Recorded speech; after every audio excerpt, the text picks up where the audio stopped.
Okay, इसके बाद है इंटरनल ऑडिट के डिफरेंट टाइप्स। अब यहाँ पे एग्जांपल्स के तौर पे यहाँ पे टाइप्स दी हुई हैं।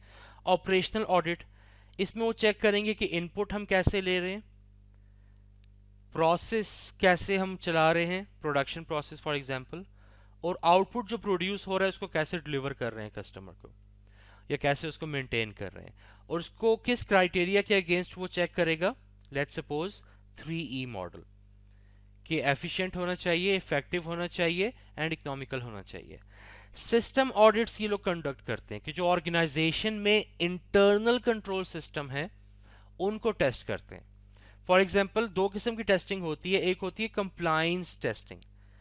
कंप्लायंस टेस्टिंग का मतलब यह है कि जो इंटरनल कंट्रोल्स बना दिए गए हैं मैनेजर्स या एम्प्लॉय के लिए, तो एम्प्लॉय उनको इम्प्लीमेंट कर रहे हैं या नहीं, एम्प्लॉय उनको फॉलो कर रहे हैं या नहीं। अक्सर ऐसे होते हैं इंटरनल कंट्रोल बना दिया जाता है लेकिन एम्प्लॉयज उसको फॉलो ही नहीं करते। तो कंप्लायंस टेस्टिंग में क्या चेक किया जाता है कि जितने भी इंटरनल कंट्रोल्स ऑलरेडी अवेलेबल हैं एम्प्लॉय उनको फॉलो कर रहे हैं या नहीं। तो ये कंप्लायंस टेस्टिंग है, और इसके लिए फिर वो एविडेंस इकट्ठे करते हैं इंटरनल ऑडिटर कि वो अगर फॉलो कर रहे हैं तो उसका क्या एविडेंस है, अगर वो फॉलो नहीं कर रहे तो उसका क्या एविडेंस है। फिर होती है substantive testing. Substantive testing basically it means detail testing. यहां पर क्या होगा कि हम देखेंगे कि हमारा सेट ऑफ ट्रांजैक्शंस है, set of transaction for example हमारी सेल्स इनवॉइसेस हैं। तो सब्सटेंटिव टेस्टिंग में क्या होगा कि हमारे पास 50,000 सेल्स इनवॉइसेस हैं पूरे साल की, तो उसमें से वो लोग सैंपल लेंगे।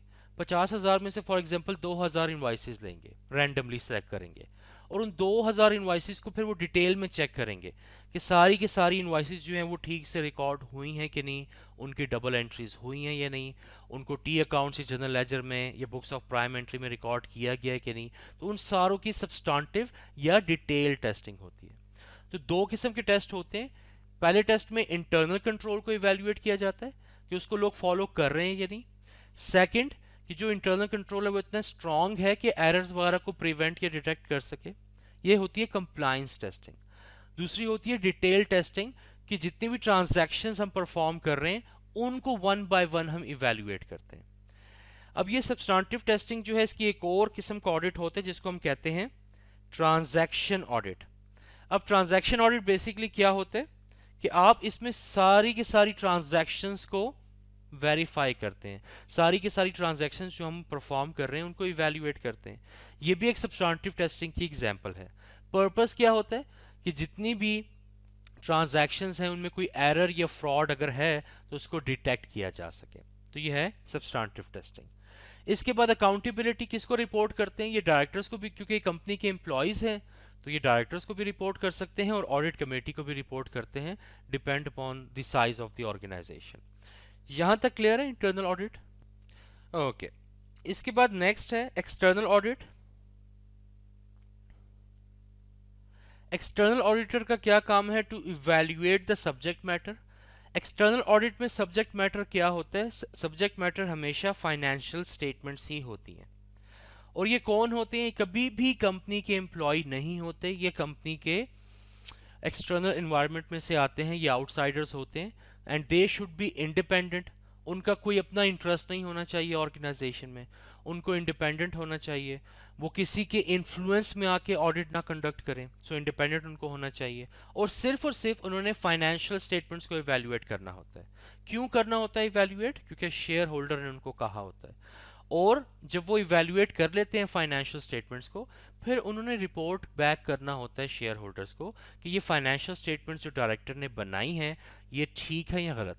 और ये कम्युनिकेट कब करते हैं? ये कम्युनिकेट करते हैं साल के एंड पे एनुअल जर्नल मीटिंग होती है जिसमें major shareholders, directors and external auditors ये तीनों पार्टीज आके बैठते हैं और ये डिस्कशन करते हैं। इसे कहते हैं एनुअल जर्नल मीटिंग। और हर पब्लिक लिमिटेड कंपनी जो है साल में एक दफा उन्होंने अपना एनुअल जर्नल मीटिंग होल्ड करनी होती है। अब ये कैसे रिपोर्ट करते हैं auditors share Sir, holders the को? voice. ये रिपोर्ट करते हैं through audit report. Audit report एक फॉर्मल रिपोर्ट होती है जो फाइनेंशियल स्टेटमेंट्स के साथ Yes, अटैच sir. की जाती है। और जो फाइनेंशियल स्टेटमेंट सबसे पहला जो डॉक्यूमेंट होता है वो होता भी हमेशा ऑडिट रिपोर्ट है।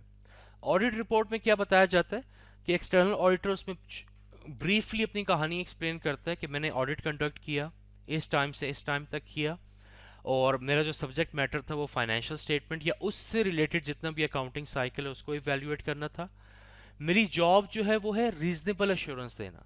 अगेन एक्सटर्नल ऑडिटर्स जो हैं वो कभी भी एब्सोल्यूट अश्योरेंस नहीं देते। अगर एक्सटर्नल ऑडिटर कह रहे हैं कि इन फाइनेंशियल स्टेटमेंट्स में गलती नहीं है, ये इसमें एरर नहीं है, तो इसका मतलब ये नहीं है कि उसमें कोई एरर नहीं हो सकता। छोटे मोटे एरर्स फिर भी हो सकते हैं, बट कोई ऐसा एरर नहीं है जिसको हम कह सकते हैं सिग्निफिकेंट एरर या मटेरियल एरर, या कोई ऐसा एरर जिसको फाइंड आउट होने के बाद शेयर होल्डर की ओपिनियन चेंज हो जाए या शेयर होल्डर के डिसीजन चेंज हो जाए। इतना बड़ा कोई एरर मौजूद नहीं है, तो इसीलिए हमेशा रीजनेबल अश्योरेंस देते हैं। And that's not the case only with external auditors. दुनिया में जितने भी प्रोफेशनल्स होते हैं ना, वो हमेशा आपको रीजनेबल अश्योरेंस ही देंगे। वो कभी भी आपको एब्सोल्यूट अश्योरेंस कोई भी प्रोफेशनल नहीं देगा, चाहे वो एक्सटर्नल ऑडिटर हो चाहे वो लॉयर हो। फॉर एग्जांपल अगर आप लॉयर से पूछें कि ये केस है और आपने ये केस लड़ना है मेरे लिए, और मुझे आज बताएं कि ये केस मैं जीतूंगा या हारूंगा, तो वो लॉयर आपको सिर्फ इस तरह बताएगा कि आपके प्रोबेबिलिटी जीतने की ज़्यादा है या कम है। वो लॉयर कभी भी आपको ये, जो प्रोफेशनल लॉयर है, वो कभी भी आपको ये नहीं कहेगा कि 100% आप जीतोगे। वो कहेगा चांसेस ज़्यादा हैं आपके जीतने के, बट एक्चुअल में कुछ भी हो सकता है। इसी तरह आप किसी पेशेंट को डॉक्टर के पास लेके जाते हैं कि इसकी आपने बाईपास करना है हार्ट का फॉर एग्जांपल, तो आप डॉक्टर से पूछते हैं कि बंदा बच जाएगा या नहीं, तो वो डॉक्टर कभी भी नहीं कहेगा 100% बच जाएगा, वो कहेगा अल्लाह की मर्जी। ठीक है, वो कभी भी आपको एब्सोल्यूट अश्योरेंस डॉक्टर भी नहीं देगा। डॉक्टर भी आपको सिर्फ एक रीजनेबल अश्योरेंस देगा कि ठीक है ये बाईपास है, मेजर सर्जरी है, लेकिन बचने के चांसेस ज़्यादा हैं ड्यू टू दीज रीजंस। इसी तरह एक्सटर्नल ऑडिटर भी हमेशा सिर्फ और सिर्फ रीजनेबल अश्योरेंस देते हैं, एब्सोल्यूट अश्योरेंस कभी भी नहीं देते। अब रीजनेबल अश्योरेंस की दो टाइप्स होती हैं, क्वालिफाइड ओपिनियन और अनक्वालिफाइड ओपिनियन।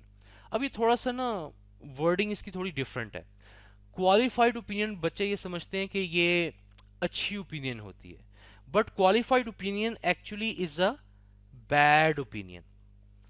बैड ओपिनियन क्या मतलब कि एक्सटर्नल ऑडिटर इस तरह की ओपिनियन जो क्वालिफाइड ओपिनियन होती है, इसका मतलब ये कि एक्सटर्नल ऑडिटर ने ऑडिट कंडक्ट किया फाइनेंशियल स्टेटमेंट में ताकि फाइंड आउट कर सकें कि एरर या फ्रॉड तो नहीं हुआ, और उनको एरर या फ्रॉड मिल जाता है जो कि काफी बड़ा भी है, तो वो क्या कौन सी ओपिनियन देगा? Qualified opinion.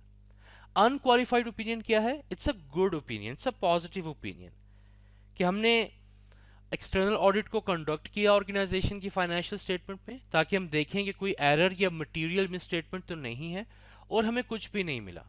सो ये क्या है? अनक्वालिफाइड ओपिनियन है। ओके, इसके बाद है reliance on internal auditor work.